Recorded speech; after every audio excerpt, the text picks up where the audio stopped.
దేవుడును, ఇక వారి పాపములను నేను జ్ఞాపకము చేసుకొనను.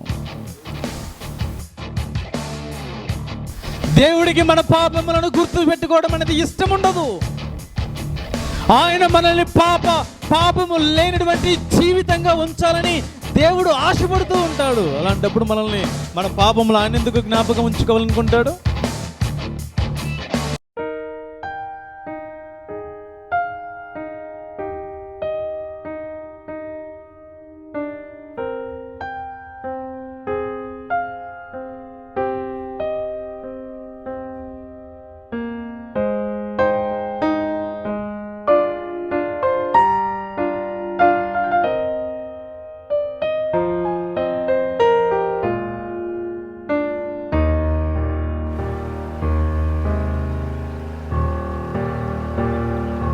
అడగటం మనకు చేతవాలి. అడగటం మనకి చేత అయిందనుకోండి, మనం ఎవరినైతే అడుగుతున్నామో ఆయనకి సమస్తము సాధ్యమేనంట.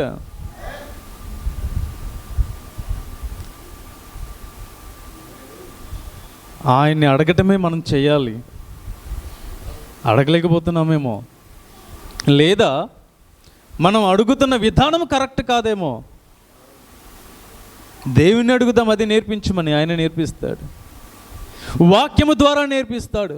దైవ సేవకుల యొక్క వాక్యం వివరిస్తున్నప్పుడు నేర్పిస్తాడు. ఇదిగో నువ్వు పరిశుద్ధ లేఖనాలను నువ్వు ధ్యానం చేస్తున్నప్పుడు నేర్పిస్తూ ఉంటాడు. నీకు నేర్పించడానికి ఆయన ఉన్నాడు. నువ్వు ఉన్నతమైన బ్రతుకులో నిన్ను తీర్చిదిద్దడానికి ఆయన ఉన్నాడు. ఇదిగో నరకంలోనికి పోకుండా పరలోక రాజ్యంలోకి నిన్ను నడిపించడానికి ఆయన ఉన్నాడు. అది ఆయన తత్వం, ఆయన గొప్ప దేవుడు. అటువంటి దేవుణ్ణి మనము ప్రార్థించాలి. అటువంటి దేవుని మనము ఆరాధన చేయాలి. అటువంటి దేవుని నిత్యము ఏం చేయాలి? ప్రార్థించండి, తలుచుకోండి, అడగండి. ఆయన చేస్తాడు. ఆయన చేసే దేవుడే, విడిచిపెట్టే దేవుడైతే కాదు. నీ దేవుడైన యెహోవా నిన్ను విడివడు, ఎడబాయడు.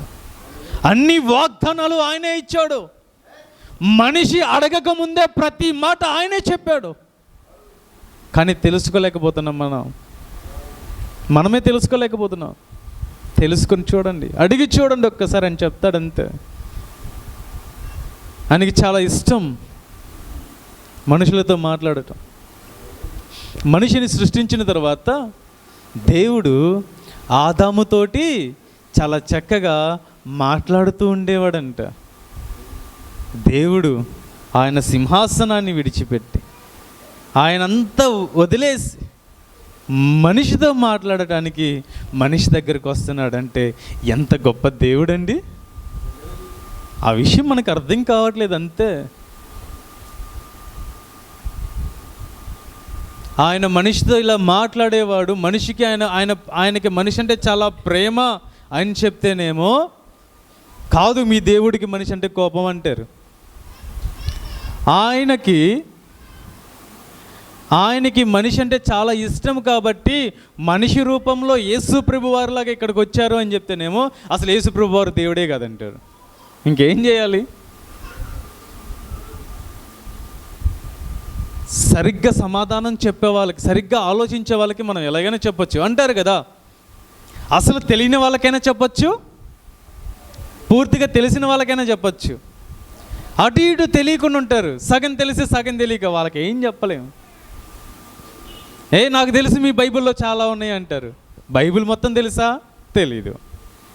ఒక వచనం తెలుసు, ఆ వచనాన్ని పట్టుకొని వచ్చి మాట్లాడేద్దాం అంటారు. దేవుడు మనిషి బ్రతుకుడు కోసం ఇచ్చినటువంటి మాటలు ఇవి. ఈ మాటలే శరీరధారి అయ్యి ఈ భూమి మీదకి వస్తే ఆయన తను బ్రతుకును ఇలా బ్రతికి ప్రతి మాటను నెరవేర్చి వెళ్తే మనిషికి అది అర్థం కావట్లేదు అంతే. ఆయన మనల్ని ప్రేమించాడు కాబట్టి మన మధ్యలోనికి వచ్చాడు. శ్రమలు వస్తాయి, బాధలు వస్తాయి, కన్నీళ్ళు వస్తాయి. ప్రతి దానిని ఎలా జయించాలో నేర్పించాడు. దాన్ని జయించిన తర్వాత ఉండేటువంటి ఉన్నతమైన స్థితి గురించి చూపించాడు, నేర్పించాడు. కానీ మనమే వాటిని తెలుసుకోవడానికి చాలా కష్టపడుతూ ఉంటాం. ఒకసారి చూసినట్లయితే ఇర్మియా గ్రంథము 29వ అధ్యాయము 11వ వచనం ఒకసారి చూడండి.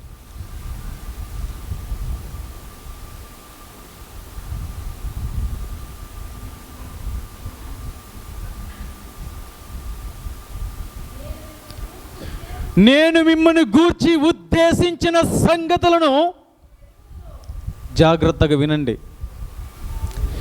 నేను మీ జీవితంలో ఏ కార్యాలు జరగాలో, మీ బ్రతుకు ఎలా ఉండాలో నేను ఉద్దేశించినటువంటి ప్రతి ఆలోచన నాకు తెలుసు అని దేవుడు మాట్లాడుతూ ఉన్నాడు. అంతటితో ఆగిపోలేదు. చదవండి తరువాత. రాబోవు కాలమందు మీకు నిరీక్షణ కలుగునట్లుగా అవి సమాధానకరమైన ఉద్దేశములే కానీ హానికరమైనవి కావు. హానికరమైనవి కావు. దేవుడు ఏదైతే ఆలోచిస్తున్నాడో అది సమాధానకరమైన ఉద్దేశమే కానీ అది హానికరమైనటువంటి ఉద్దేశము కాదు. నీ దేవుడు నీకు హాని కలుగ చెయ్యడు. నీ దేవుడు నిన్ను కష్టాల్లోకి నెట్టడు. నీ దేవుడు నిన్ను సమస్యలోకి నెట్టడు. నీ దేవుడు నిన్ను బాధల్లోకి నెట్టే దేవుడు కాదు. నీకు నిరీక్షణ కలిగించినట్లు, నీ జీవితం ఉన్నతంగా మార్చబడినట్లు ఆయన ఉద్దేశించే దేవుడే తప్ప, నిన్ను ఆశీర్వదించడానికి ఆయన ప్రణాళికను సిద్ధము చేసే దేవుడు తప్ప నిన్ను విడిచిపెట్టే దేవుడు కాదు. నీకు హాని కలిగించే దేవుడు కాదు. ఇదేంటంట? యెహోవా గుర్తుపెట్టుకో. దేవుడు నాతో మాట్లాడట్లేదయ్యా, దేవుడు నా ప్రశ్నకు సమాధానం ఇవ్వట్లేదు, నా ప్రార్థనకు జవాబు ఇవ్వట్లేదు, నేనేం చేయాలి, నాకు సమాధానం ఎలాగని ఎదురు చూస్తున్న ప్రతి ఒక్కరికి దేవుడు మాట్లాడుతున్నటువంటి మాట, నేను మిమ్మును గూర్చి ఉద్దేశించినటువంటి సంగతులు, కార్యాలు ఏదైతే ఉన్నాయో అవి రాబోవు కాలముందు అవి నీకు నిరీక్షణ కలుగజేసేవే. దేవునిలో బ్రతకడానికి మీకు ఒక మార్గాన్ని చూపించేవే, మీకు నిరీక్షణను కలుగజేసేవే, మీకు మంచి ఉద్దేశాలను కలుగజేసేవే తప్ప మీకు హాని చేసేవి కాదు. దేవుడి ప్రణాళిక ఎప్పుడు మనకి హాని కలుగ చేయదు. దేవుడి ఆలోచన మనకి ఎప్పుడు హాని కలుగ చేయదు. అందుకే దేవుని సన్నిధిలో సంతోషంగా బ్రతకండి. దేవుని వాక్యాన్ని జాగ్రత్తగా వినండి. దేవుని వాక్యానుసారంగా జీవించే ప్రయత్నము చేయండి. దేవుడు ఒక వాగ్దానం ఇస్తున్నాడు. ఈ వాగ్దానాన్ని గుర్తుపెట్టుకోండి. ఇర్మియా గ్రంథము 29:11.